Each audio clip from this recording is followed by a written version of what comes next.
Maury Johnson, this is Bloomberg West. We've been talking about the FCC and the importance of the federal government in the internet, but what about local governments? What about small governments? Imagine if you were renewing your driver's license and requesting a building permit as easily as you can hail an Uber. Well, that's the goal of a company called Accela. They provide software to more than 1,000 public officials. But first, I want to break a little Accela news. The company raised $144 million to fund the business. Accela CEO Maury Blackman joins us right now. Maury, we've been talking with the FCC and sort of about providing internet all over the place at equal speeds to everyone. That's important in business, but it's important in government too. You guys are sort of right there at the sort of the front lines with what governments are trying to do at a local level. Well, people's experience with government is all the time dictated by the speed that they were able to interact with them. So the FCC ruling is certainly relevant. You know, what we try to do is we try to connect people to government services and give them the experience. It's almost just like shopping on Amazon or hailing a cab via Uber. You know, you want to be engaged with those processes. And so I think that's really what this funding is all about. Yeah, and you guys have raised a bunch of money in the last, last year or two? Absolutely. In the past 15 months, we've raised a little bit more than $200 million. So talk to me about what the opportunity looks like. Is it going into the city of Los Angeles, the state of Florida, and selling those big deals, or is it the thousands of small and local governments that are much more plentiful? It's actually both. I mean, when you think about what the cloud brings to government, it basically kind of levels the playing field. So the big cities and counties, it's really easy to do. It's really easy for them to fund these types of projects where they were traditionally very expensive. What the cloud does, it kind of levels the playing field and makes it so that the small cities and counties, here in the Bay Area and around the U.S. can use the same products that San Francisco, L.A., New York, and Washington, D.C. use. I've acquired building permits. I've got a driver's license in a couple different states over the course of my life. It's always a painful process and slow.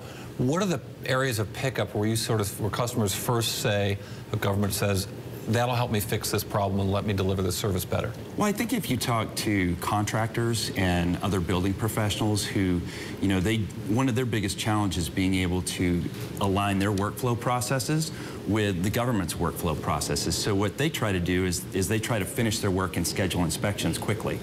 And what we're doing is making it so that they can do those from mobile devices that they're holding with them in the field. So building permits is really one of the big areas. Building permits, being able to set up a new business. I mean, if you talk to people who want to open up a restaurant, a lot of times they'll fill out a lot of paperwork and then they send it to someone in government and it just kind of disappears. So being able to provide more transparency. When I buy a package on Amazon, I can see it from the minute I buy it till it shows up at my doorstep.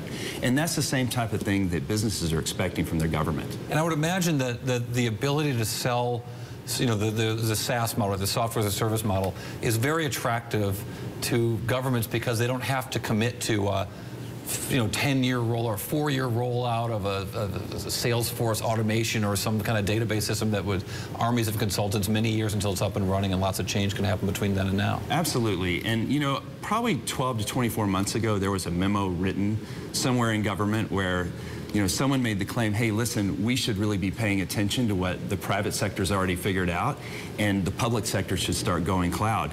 And governments never like to be first, but now there's significant momentum in those areas, and everybody's looking at it. So at Accela, we've been doing this for many years, and what we see is that now procurement processes and RFPs are all starting to dictate cloud technology, not just making it. Really? So they get it on some level? Absolutely, they're getting it. Because I just think of governments as being so backwards in the way that they administer services, or being so focused on the way they used to do them, as opposed to thinking about the ways they can change. Well, it's really interesting what happened in 2008 and 2009 when we were in the recession. I mean, governments really had to rethink the way they did business. And now, as we're moving into more normalized periods where the economy is picking up, the service levels that government must adopt are changing dramatically. So what they're doing is turning to technology and doing it in a more cost-effective way. So what you're saying is their budgets got slashed so much because tax revenues were down so much in 2008 and 2009 that they had to figure out some way to deliver the service because they just couldn't pull it off anymore.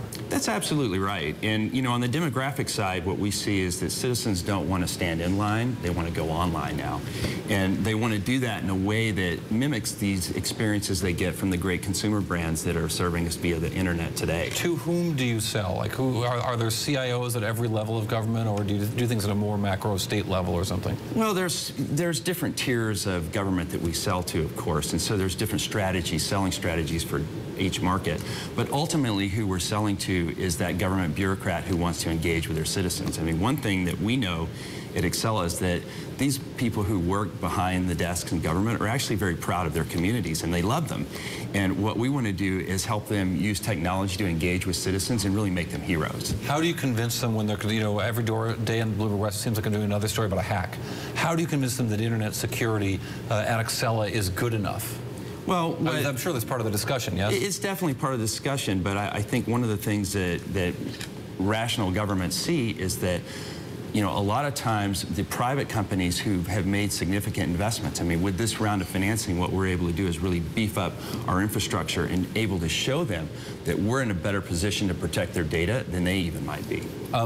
Interesting. You're not out there alone. I talked to Salesforce last week, and they've got a thing they call connected cities. I wonder what it is about your industry-specific approach that might give you an advantage over big software companies. Well, those are the vertical software companies out there. What they do is provide very horizontal services like, Salesforce and Workday. And what we do is we really focus on our vertical, which is permitting and licensing, and really dominate that space. So it's, our market, the permitting and license segment of government, is still a $10 billion market on its own. That's all? Yeah, absolutely. Do you find that there's a different generation of purchasers also who are suddenly, they grew up with the internet, they know how it works, and the guys who they're replacing at work, suddenly when that old guard's gone, they're much more willing to spend money on software, new ways to do things? Well, it's very well documented that the baby boomers, as they retire, are being replaced by a more, new thinking government worker who've always been connected to the internet. And the CIOs have brought, kind of a new level of thinking as well. So we definitely are seeing change in the approach to technology and the approach to delivering services. And it's refreshing. Interesting stuff. Accela CEO Maury Blackman, thank you very much. Appreciate it. Thank you.